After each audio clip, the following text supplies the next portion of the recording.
Kopenhageko interpretazioaren arabera, uin funtzioa psi badugu, zer esanik ez, psi uin funtzio hori x eta teren funtzioarekin aldatzen da, zuzenean definitu indezakegu honekin erlazionatutako dentsitate probabilitatea. Baita x eta teren funtzioan izango duguna eta dentsitate probabilitate hori Kopenhageko interpretazioaren arabera da uin funtzioaren moduluaren karratua. Eta horrek adierazten digu zein den puntu diferenteetan partikula aurkitzeko probabilitatea. Orduan, ikusten dugunez, Kopenhageko interpretazioaz nahiko oso sakonki dago erlazionatuta interpretazio estatistikoarekin.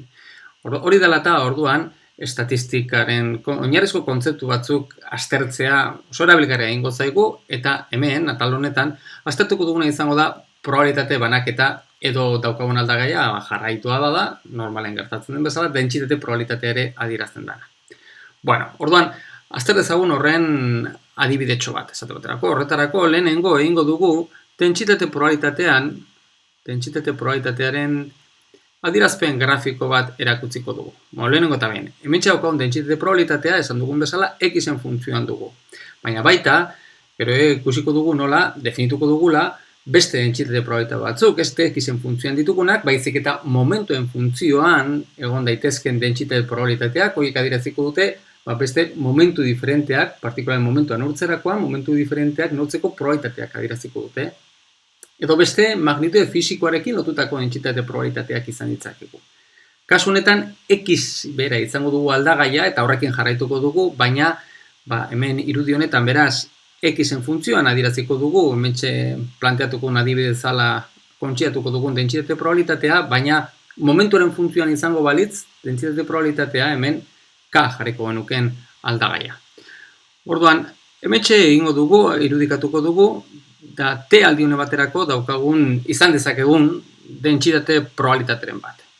Esate baterako hartuko dugu adibidetxo bat, jarriko dugu pixkat bitxia den bat, nolabait, demagun nolakoa dala, ikusten duzuenez bi maximo ditu, dentsitate probabilitatea, zer esanik ez, ezinbestekoa da positiboa izatea, ez? Probabilitate bat adierazten duelako eta hori beti positiboa du.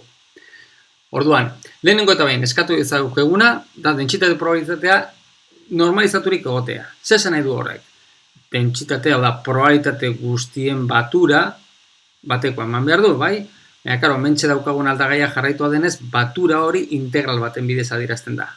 Beraz, dentsitate probabilitatea normalizaturik egoteko bete behar duena, zera dugu integrala, dentsitate probabilitatearen integrala, espazio zoan egindako integrala, kasu honetan dimentsio bakar batean ari garen ez orduan x aldagaia minus infinitotik infinito eman behar du, honek eman behar du bat.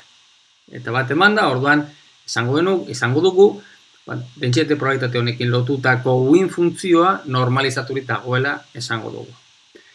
Beste, aipatu dezakegun beste gauza bat. Kasu honetan ikusten duzuenez, dentsitate probabilitateak bi maximo dituela. Edo gehiago dezake edo bat bakarra. Kasu honetan, bi maximo horiek, bi puntu hauetan daude kokatuta, xm bat eta xm bi puntuetan.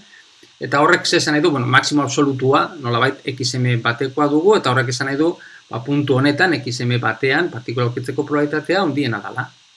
Horrek ez du esan nahi partikula puntu horretan egongo denik, ez horrelakorik, ze beste puntuetan egoteko probabilitatea, zero ez dalako, baina bada probableena. Gero urrengoa, probableenen den urrengo puntua xm2 izango litzateke.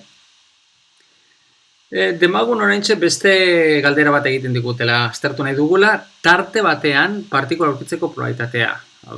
Ematen digute bi puntu, x bat eta x bi, eta aztertu nahi dugu zein den tarte honetan partikula aurkitzeko probabilitatea.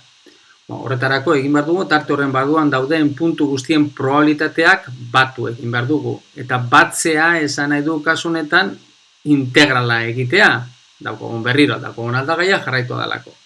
Beraz, x bat eta x biren tartean egoteko probabilitatea kalkulatu nahi badugu, horretarako egin beharko genuken, x batetik, x birako dentsitate probabilitatearen integrala. Bueno, beraz, hause dugu lehenengo dentsitate probabilitatearen edo probabilitateen banaketaren daukagun oinarrizko magnitude estatistikoen lehenengo azterpena.